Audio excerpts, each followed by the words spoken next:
नमः शिवाय। शिव पुराण श्री रुद्र संहिता तृतीय खंड 25वां अध्याय। शिव जी द्वारा पार्वती जी की तपस्या की परीक्षा करना। ब्रह्मा जी बोले, हे मुनि श्रेष्ठ नारद, सप्त ऋषियों ने पार्वती जी के आश्रम से आकर त्रिलोकीनाथ भगवान शिव को वहाँ का सारा वृतांत सुनाया। सप्त ऋषियों के अपने लोक चले जाने के पश्चात शिव जी ने देवी पार्वती की तपस्या की स्वयं परीक्षा लेने के बारे में सोचा। परीक्षा लेने के लिए महादेव जी ने एक तपस्वी का रूप धारण किया और उस स्थान की ओर चल दिए जहाँ पार्वती तपस्यारत थी। आश्रम में पहुंचकर उन्होंने देखा देवी पार्वती वेदी पर बैठी हुई थी और उनका मुखमंडल चंद्रमा की कला के समान सुशोभित था।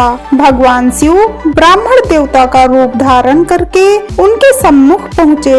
ब्राह्मण देवता को आया देखकर पार्वती ने भक्ति पूर्वक उनका फल फूलों से पूजन सत्कार किया। पूजन के बाद देवी पार्वती ने ब्राह्मण देवता से पूछा, हे ब्राह्मण देव, आप कौन हैं और कहां से पधारे हैं? मुनीश्वर, आपके परम तेज से यह पूरा वन प्रकाशित हो रहा है। कृपा कर मुझे अपने यहाँ आने का कारण बताइए। तब ब्राह्मण रूप धारण किए हुए महादेव जी बोले, मैं इच्छानुसार विचरने वाला ब्राह्मण हूँ। मेरा मन प्रभु के चरणों का ही ध्यान करता है।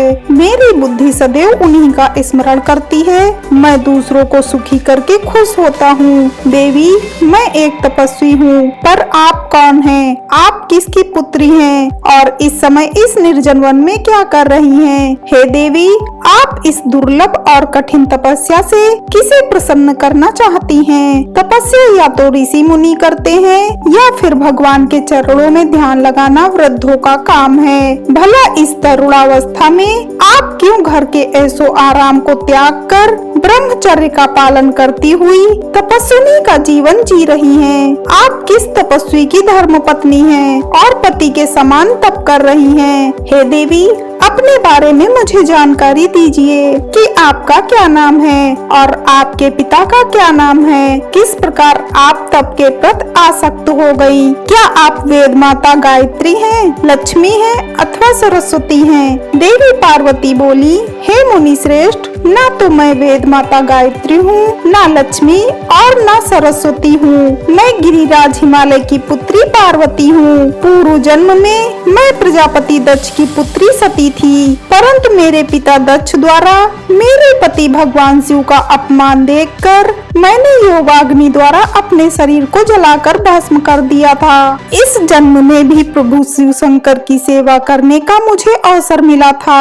मैं नियम पूर्वक उनकी सेवा में व्यस्त थी, परंतु दुर्भाग्य से कामदेव के चलाए गए बाण के फल स्वरूप शिव जी को क्रोध आ गया और उन्होंने कामदेव को अपने क्रोध की अग्नि से भस्म कर दिया और वहाँ से उठकर चले गए। उनके इस प्रकार चले जाने से मैं पीड़ित होकर उनकी प्राप्ति का प्रयत्न करने हेतु तपस्या करने गंगा के तट पर चली आई हूँ। यहाँ मैं बहुत लंबे समय से कठोर तपस्या कर रही हूँ ताकि मैं शिव जी को पुनः पति रूप में प्राप्त कर सकूं, परंतु मैं ऐसा करने में सफल नहीं हो सकी हूँ। मैं अभी अग्नि में प्रवेश करने ही वाली थी कि आपको आया देखकर ठहर गई। अब आप बताइए, मैं अग्नि में प्रवेश करूंगी क्योंकि भगवान शिव ने मुझे स्वीकार नहीं किया है। ऐसा कहकर देवी पार्वती उन ब्राह्मण देवता के सामने ही अग्नि में समा गई। ब्राह्मण देव ने उन्हें ऐसा करने से बहुत रोका, परंतु देवी पार्वती ने उनकी एक भी बात नहीं सुनी और अग्नि में प्रवेश कर लिया।